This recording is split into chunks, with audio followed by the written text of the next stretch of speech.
ইহুদি এই জন্য পানি দেয় না, ডাকলেন। ইহুদির পক্ষে আল্লাহর হাবিব প্রায় দিয়ে দিলেন যে তুমি ও পানি ওর হক অধিকার, তুমি ওকে পানি দেওয়ার ব্যবস্থা করো।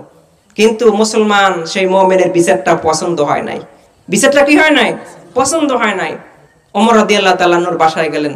আল্লাহর হাবিবের সিদ্ধান্ত, আল্লাহর হাবিবের বিচার পছন্দ। ওমর রাদিয়াল্লাহু তাআলা আনহুর বাসায় গিয়ে নক করলেন, বাড়িতে আছেন? বের হয়েছে।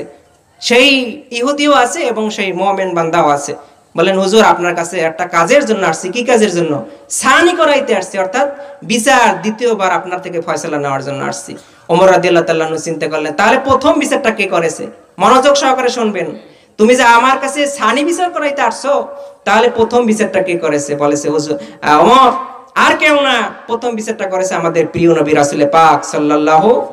ওমর রাদিয়াল্লাহু তাআলা আনহুর শরীরের পশম দাঁড়িয়ে গিয়েছে। বলল, আচ্ছা তোমার সানি আমি করব, একটু সময় অপেক্ষা করো। তোমার সানি বিচার করতে হলে আমাকে একটু বাসার মধ্যে যেতে হবে। আল্লাহু আকবার বলবেন না? বাসার মধ্যে গিয়ে খোলা তরবারি নিয়ে এসে সেই মুমিন এর গর্দান থেকে একটা আঘাত দিয়ে মাথাটাকে দ্বিখণ্ডিত করে দিয়েছে। আল্লাহু আকবার বলেন। আজকের যুগেও যদি এরকম ওমরের চরিত্রে দুই একটা মানুষ আমাদের সমাজে থাকতো, আল্লাহর হাবিবের চরিত্র নিয়ে, কোরআন নিয়ে, ইসলাম নিয়ে কোনো মানুষ কথা বলার সাহস পেত না। ঠিক কিনা কথা বলে বাবাজিরা আমার? ওমর নাই, ওমরের যোগ্য উত্তরসূরি নাই। এজন্য মুমিন হয়েও মুসলমানের ঘরে জন্ম নিয়ে আল্লাহর হাবিবের চরিত্র নিয়ে সমালোচনা করতে দ্বিধাবোধ করে। যে কথা বলতেছিলাম, আল্লাহর হাবিবকে গালি দেয় এক নাস্তিক। গালি দেয় কে?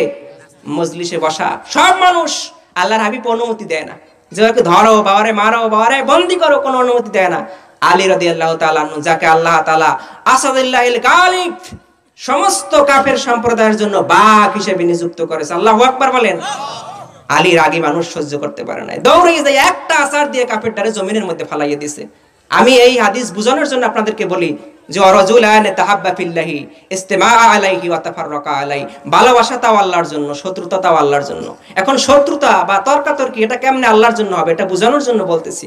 আলী রাদিয়াল্লাহু তাআলা আনহু একটা আছাড় দিয়ে সেই নাস্তিককে জমিনের মধ্যে ফালাইয়ে দিয়া বুকের উপর পাড়া দিয়া তার কোষবদ্ধ তলোয়ার থেকে তলোয়ারটা বের করছে, একটা আঘাত করে এখনই দুনিয়া থেকে বিদায় নেবে। কারণ আল্লাহর হাবিবকে নিয়ে, আল্লাহর হাবিবের চরিত্র নিয়ে, আল্লাহর হাবিবের ব্যক্তিত্ব নিয়ে কথা বলেছো, কটূক্তি করেছো, মন্তব্য করেছো। এই দুনিয়ায় বেঁচে থাকার অধিকার তোমার মতো নাস্তিকের? কয়েক বছর আগে নূপুর শর্মা ভারতের আমার রাসূলকে, আপনার রাসূলকে কটূক্তি করে আঘাত করেছে। আফসোস, আজও পর্যন্ত সেই নূপুর শর্মার ফাঁসি হয় নাই, হয় নাই। আল্লাহ তাআলা ছাড় দেন, কিন্তু ছেড়ে দেন না। আর কিছু বললাম না বাবাজিরা আমার। আলী রাদিয়াল্লাহু তাআলা আনহু একটা আছাড় দিয়ে জমিনের মধ্যে ফেলে দিলেন। নাস্তিক মুরতাদ সেই কাফেরকে শুধু ফেলে দিলেন না, ডান পাটা বুকের উপর দিয়ে চেপে দাঁড়িয়ে গেলেন। খোশবদ্ধ তলোয়ার থেকে তলোয়ারটা বের করে নিয়ে আসলেন, আর আঘাত করবে। দুনিয়া থেকে চিরবিদায় করে দেবে, জাহান্নামের কুকুরকে জাহান্নামে পাঠিয়ে দিবে।